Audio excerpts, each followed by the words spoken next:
గాంధీల కంచుకోటలో Congress పోటీపై suspense కొనసాగుతోంది. అమేఠీ, రాయ్బరేలీలో కాంగ్రెస్ ఎవరికి ticket ఇస్తుందనే దానిపై ఉత్కంఠ వీడలేదు. నామినేషన్ల గడువు శుక్రవారంతో ముగుస్తుండగా ఇప్పటికీ అభ్యర్థులను ప్రకటించలేదు హస్తం పార్టీ హైకమాండ్. అమేథీ, రాయ్బరేలీలో కాంగ్రెస్ అభ్యర్థులు ఎవరు అనేది $1 మిలియన్ ప్రశ్నగా మారిపోయింది. అమేథీ నుంచి రాహుల్ గాంధీ, రాయ్బరేలీ నుంచి ప్రియాంక వాద్రా పోటీ చేస్తారనే ప్రచారం జరుగుతున్నా అధికారిక ప్రకటన మాత్రం రాలేదు. రాయ్బరేలీ నుంచి రాహుల్ గాంధీ, అమేథీ నుంచి కేఎల్ శర్మను కాంగ్రెస్ బరిలోకి దించవచ్చనే వార్తలు వినిపిస్తున్నాయి.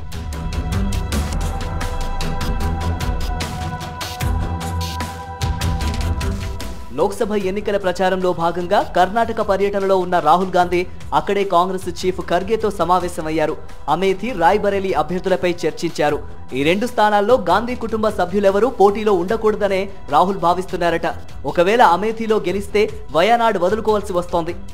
అది తనకు ఇష్టం లేదని రాహుల్ గాంధీ స్పష్టం చేస్తున్నారని కాంగ్రెస్ నేతలు చెబుతున్నారు. అటు ప్రియాంక వాద్రా కూడా రాయ్బరేలీ నుంచి పోటీకి నో చెప్పేశారట. సోనియా, రాహుల్ తో పాటు తను పార్లమెంట్లో అడుగు పెడితే బీజేపీ చేస్తున్న కుటుంబ రాజకీయం ఆరోపణలకు బలం చేకూర్చినట్టు అవుతుందని ప్రియాంక ఉద్దేశం. అందుకే తనను సంస్థాగత వ్యవహారాలకే పరిమితం చేయాలని కోరుతున్నారని సమాచారం. ఈ గందరగోళం మధ్య మే 3వ తేదీ కాంగ్రెస్ కు అత్యంత కీలకంగా మారిపోయింది. नहीं, हम चाहते हैं कि राहुल जी लड़े अमेठी से, हम चाहते हैं कि प्रियंका जी रायबरेली से लड़े, पर यह भी सही है कि दोनों देश भर में प्रचार कर रहे हैं, उसको भी ध्यान में रखना है. तो मैं समझता हूँ सबको मद्देनजर रखते हुए एक अंतिम निर्णय लिया जाएगा. आज रात तक कुछ ना कुछ इस पर जरूर घोषणा होगी. 1991లో రాజీవ్ గాంధీ మరణానంతరం అమేథీ నుంచి సతీష్ శర్మ పోటీ చేసి గెలిచారు. ఆ తర్వాత ఇక్కడ కాంగ్రెస్ నుంచి పోటీ చేసిన వారంతా గాంధీ కుటుంబ సభ్యులే. 1998లో సోనియా గాంధీ పోటీ చేయగా 2004లో రాహుల్ గాంధీ ఇక్కడి నుంచే తన పొలిటికల్ ఇన్నింగ్స్ ప్రారంభించారు. 2004, 2009, 2014లో వరుస విజయాలు సాధించారు.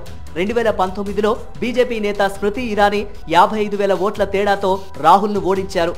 దీంతో అమేథీలో గాంధీ ఫ్యామిలీకి గేట్లు క్లోజ్ అయ్యాయి. మరి రాహుల్ గాంధీ రీ ఎంట్రీ ఇస్తారా లేదా అనేది మరికొన్ని గంటల్లో తేలిపోనుంది.